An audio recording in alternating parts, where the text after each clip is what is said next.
예, 반갑습니다. 자, 오늘은 85페이지입니다. 우리 주택특별법에서 용어 정의 계속 이어서 하시면서 이제 본문을 보겠습니다. 자, 저번 주에 이어서 했던 내용이 나옵니다. 분양 전환 나오네요. 분양 전환, 이것도 시험에 2번이나 쓰라 이렇게 나온 적이 있습니다. 임대 중에서 분양 전환 공공임대 같은 경우에 일정 기간이죠. 10년 또는요, 5년 또는 6년 이렇게 채우게 되면 이제 소유권으로 분양 전환이 될 수가 있습니다. 바로 그 내용인데, 자, 임대주택입니다. 임대주택을 공공주택 사업자가 임대사업자죠. 이들이 아닌 자한테 매각하는 일체를 가지고 분양 전환이라고 합니다. 원래 원칙적으로는요, 거주하는 임차인이 우선적인 어떤 권리가 있는데, 거주하는 임차인들이 분양 전환 계약 체결하지 아니하면 제3자한테도 분양 전환할 수가 있습니다. 자, 그래서 이것도 기억을 하시고요. 6번 사항입니다. 공공준주택 있죠.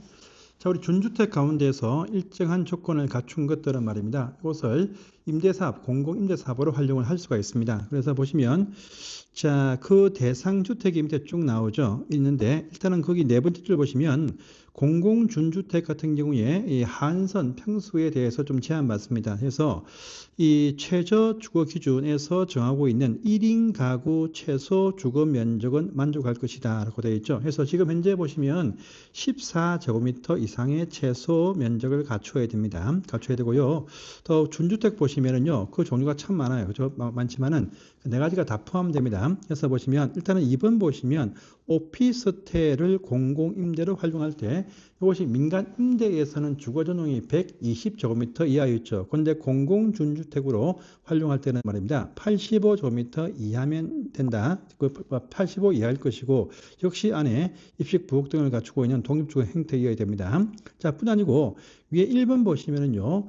준주택이 전부 다 나옵니다. 그래서 기숙사도 활용할 수 있고 공공임대로 다중생활시설 고시원도 가능하다. 또 노인복지주택 있죠. 이것도 가능한데 이것들은요. 독립주거 형태일 필요는 없습니다. 다만 그 면적만 85제곱미터 이하 조건을 갖춘다라고 되어 있죠. 그래서 오피스텔 같은 경우는요. 공공임대로 활용하는 공공주택으로 쓸 때는 그때는 독립주거 필요하지만 그 외에는 공동화장실 등을 쓰면 된다는 의미가 여기 포함이 되어져 있습니다. 그래서 이것도 확인하시고요. 오른편에 살짝 보시면 저번 시험에 나왔던 문제였죠. 공공주택 사업자가 아닌 자가 누구냐 해서 저번 시험에 나왔었습니다. 우리가 흔히들 공공주체들은 다 이 사업의 임대사업자가 될 수가 있다. 이렇게 하면 아시고 요 상세하게 공공기관들 외울 필요는 없습니다. 다만 답은요. 여기 보시면 5번 상이 답이었습니다. 위에 있는 국가, 지방자치단체, 토지공사, 지방공사 또 기타 공공기관에 해당하는 자들이 총 지분의 100분의 50%를 초과해서 출자해서 설립하고 있는 법인 시험에서는 40% 이렇게 나왔습니다. 그래서 X였죠. 그래서 50%를 초과, 50% 초과, 51%, 요 2%, 요 정도 되는 최소 지분 가지고 출자한 법인들이 공공주택 사업을 할 수 있다는 의미가 여기에 포함이 되어져 있으니까 참고만 하시고 이번 시험에 또 나오지는 아니할 것입니다. 다시 본문을 봐보시면요. 공공주택 공급관리계획이라는 것을 국토교통부 장관과 시도지사가 이것을 수립을 하는데 보시면요. 자, 보시면, 일단 먼저, 이거 잘 보시면요. 조금 차이가 납니다. 그래서, 국토교통부 장관하고 시도지사는요, 주거종합계획을 세울 때 공공주택에 관한 공급사항이 포함을 하게 한다는 부분은 보시고요. 그 다음 문장을 잘 보세요. 국토교통부 장관에 한해서 자, 우리가 주거종합계획은 보시면요. 주거기본법에 있는데 10년 단위 계획이 있고 연도별 계획이 있습니다. 근데 연도별 계획은 빼고 10년 단위 주거종합계획과 연계해서 5년마다 공공주택 공급관리계획을 국토교통부 장관이 수립한다는 이 문장 전체를 또 한번 봐주시기 바랍니다. 그리고 또 그 밑에 보시면 공공주택의 지원 이것도 시험에 한번 나온 적이 있는데 조금 헷갈리게 되어 있습니다. 그래서 요 전체를 다 정리해서 이해하기는 좀 힘든 사항이 있습니다. 그래서 1번 잘 보시면요. 국가나 지방자치단체는 매년 공공주택의 건설과 매입과 임차를 위한 자금을 세출 예산에 반영토록 노력한다는 말 보이죠. 세출 예산, 세입이 아니고 세출 예산, 지출하는 어떤 복지 예산에 반영시켜라는 의미가 포함이 되었습니다. 그러면서 또 2번 보시면요. 국가나 지방자치단체는 주거지원 필요계층 나오죠. 우리가 민간임대법에서는 주거지원 대상자, 근데 공공주택특별법에서는요, 다 주거지원 필요 계층이라 부릅니다. 요들의 주거 안정을 위해서 공공주택의 건설, 취득, 관리와 관련되어진 국세나 지방세 등을 감면할 수 있다. 요 지문 또 한번 시험에 나온 적이 있습니다. 또 요 3번 보시면 좀 헷갈립니다. 국토교통부 장관은 공공주택의 건설, 매입, 임차에 주택도시기금을 우선적으로 배정을 해야 된다. 이런 말 딱 보이죠? 이 세 가지 문제만 보십시오. 밑에 두 개는 필요 없습니다. 필요 없는데. 그래서 세출 예산에는 반영토록 노력할 것이고 또 공공주택의 건설 매입 임차에 보시면 주택도시기금을 우선적으로 배정한다. 이 문장들을 살짝 섞어놓고 나올 수 있으니까 요 1, 2, 3번들은요 몇 번 좀 헷갈려도 봐주시기를 당부를 올리겠습니다. 자, 넘어가시고 제일 밑에 4번 봅니다. 다른 법과의 관계사항이 또 등장을 합니다. 이 법은 공공주택 사업에 대해서 다른 법보다 우선해서 적용을 당연히 하겠죠. 그런데 다른 법에서 요 법에서 제한되어진 이 사항들을 강화할 수는 없어. 완화하는 규정이 있으면 그 법에 따라서 더욱더 추가적으로 완화할 수 있다. 이런 부분 보시고 또 만약에 이 표현에서 강화란 표현이 또 등장할 수 있어. 그러면 이것이 X다. 이렇게 또 아십시오. 다른 법에서 이 법에서도 강력한 제한이 있지만 보다 더 강력한 제한도 있고 혜택도 있지만 보다 더 많은 그 혜택들이 딴 법에 있다. 그것도 받아오겠다는 의미가 포함이 되었지. 다른 법에서 이 법에서 정하고 있는 사항보다 더 강화할 수는 없다. 만약에 이 얘기죠. 위에 보시면 오피스텔 같은 경우에 85 이하인데 다른 법에서 60 이하면 된다. 이것은 무시한다는 말입니다. 그래서 이 85 이하인데 딴 법에서 다른 특별사업을 하면서 우리인 공공임대를 오피스텔을 집어넣으면서 115까지 하겠다. 그렇게 할 수 있다는 것이죠. 근데 더 강화는 못한다는 의미가 여기에 내포가 되어져 있습니다. 이것도 보시고요. 또 동그라미 2번 보시면 공공주택의 건설 공급 관리에 대해서 이 법에서 정하고 있는 사항 외에 필요할 때는 주택법, 건축법, 주택임대차 보호법을 적용한다. 라는 말 보이죠. 이걸 보시면서 오른편에 살짝 보시면요. 민간 주택특별법에 보시면 민간 임대주택의 건설 공급 관리 등에 대해서는요. 이 법에 있는 사항 외에는 주택법, 건축법, 주택임대차 법법은 물론이고 공동주택관리법이 포함되어 있죠. 그런데 공공주택 특별법에서는요. 이 공동주택관리법을 언급하지 않고 있다. 이 두 개 차이점이 있으니까 이런 부분도 비교해서 체크를 좀 해놓으시기를 바랍니다. 자, 이제 다음 페이지로 넘어갑니다. 다음 페이지는요. 시험에 잘 나오지 아니할 사항인데 공공분양 중에서 일반적인 공공분양 말고 지분적립형 또 이익공유형 분양주택이 있습니다. 이것도 공공분양에 포함되는데 이 내용에 대해서는 상세하게 나올 수는 없어요. 나올 수는 없지만요. 아주 권장사항이죠. 지분적립형 분양주택 아주 좋은 어떤 법 제도입니다. 일종의 반값 아파트의 공공분양주택에 포함되는 반값 아파트다 이렇게 하시면 돼요. 이것들인데 그래서 우리가 저기 정비법 가시면 지분형 주택, 근데 공공주택 특별법에서는요 지분 적립형 분양주택, 그 다음에 우리가 주택법에서는 토지 임대부 분양주택에서 다 반값 아파트가 각종 어떤 법에 다 혜택을 주기 위해서 포함이 되어져 있는 것인데, 이건 좀 보십니다. 이건 뭐냐면요 지분 적립형 분양주택 이것은 말입니다.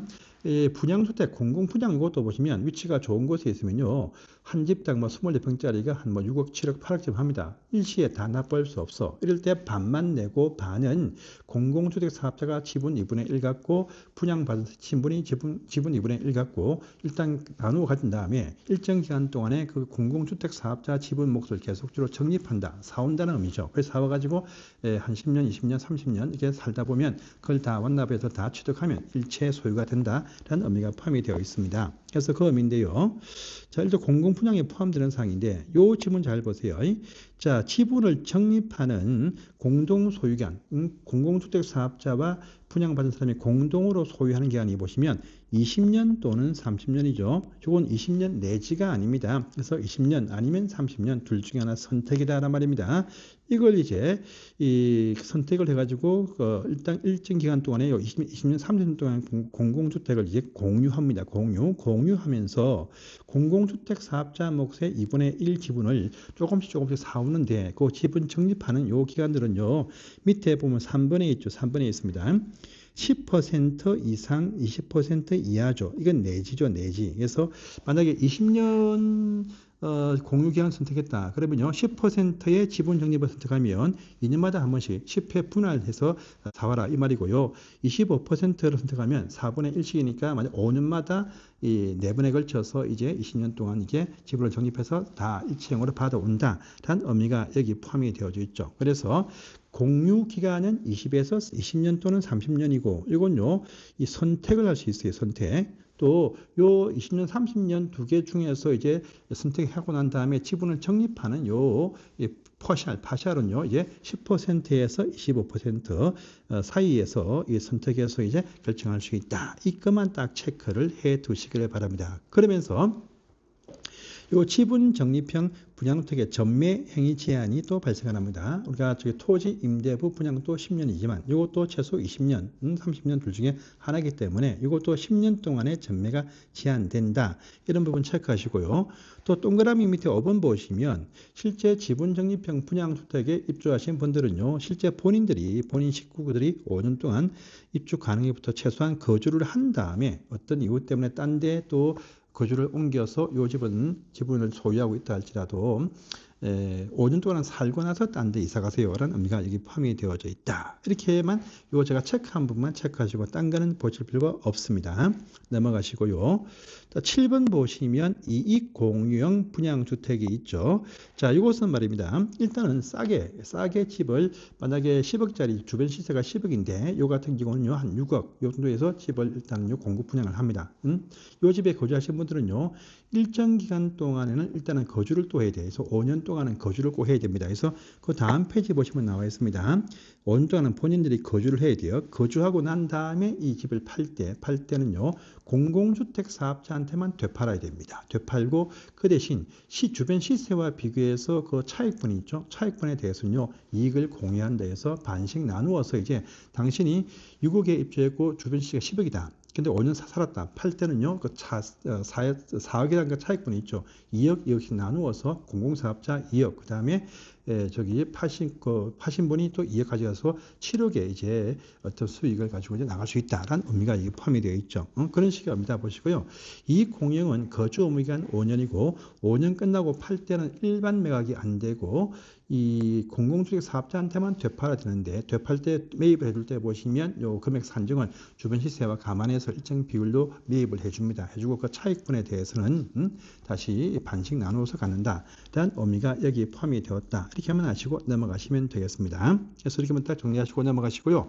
87페이지에 보시면 도심 공공주택 복합사업 이것은 조금 내용을 조금 파악을 좀 해 두셔야 됩니다. 해서 보겠습니다. 일단은 도심 공공주택 복합지구의 지정권자는요. 이것도 보시면 우리 공공지원 민간임대와 비슷하게 시도지사가 정한다. 이것이 원칙인데 국토교통부 장관도 정할 수 있다라고 등장을 합니다. 해요. 그러면서 이 편에서 말입니다. 여기 2번의 제한편 이거하고 그 다음에 요 반려편인데 4번 요 편을 살짝 봐주세요. 요 편의 기억과 디귿을 살짝 봐주세요. 제가 체크한 것만 딱 보십니다.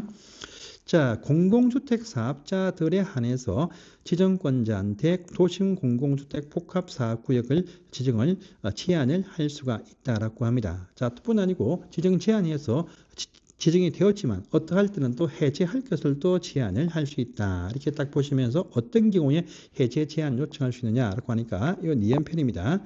복합지구 지정을 했습니다. 그런데 3년 되어도 3년이 경과되고 난 다음에 요 안에 있는 토지 등 소유자분 2분의 1 이상이 싫다 이렇게 해제를 요청할 때 그때 다시 공공주택 사업자가 해제를 제한해서 해제를 할 수 있다. 이렇게만 체크하시고 넘어가시고요. 또 동그라미 4번 보시면 반려편이 보입니다. 이 기억 보시면요. 자, 공공주택 사업자는요. 다음의 경우는 복합지구 지정 제한을 반려 처분을 해야 된다랍니다. 어떤 경우냐니까 이 복합지구 지정할 때도 주민한테 의견 청취합니다. 의견 청취를 하는데 의견 청취를 해서 공고를 했습니다. 그런데 공고하고 나서 1년이 경과되고 나서 1년이 될 때까지 토지 등 소유자 3분의 2 이상의 동의와 토지 면적의 2분의 1 이상의 요 토지 동의를 확보하지 못했습니다. 그러면요 이제 반대자가 많다 싶어서 반려처분하겠다라는 것도 체크하시고요.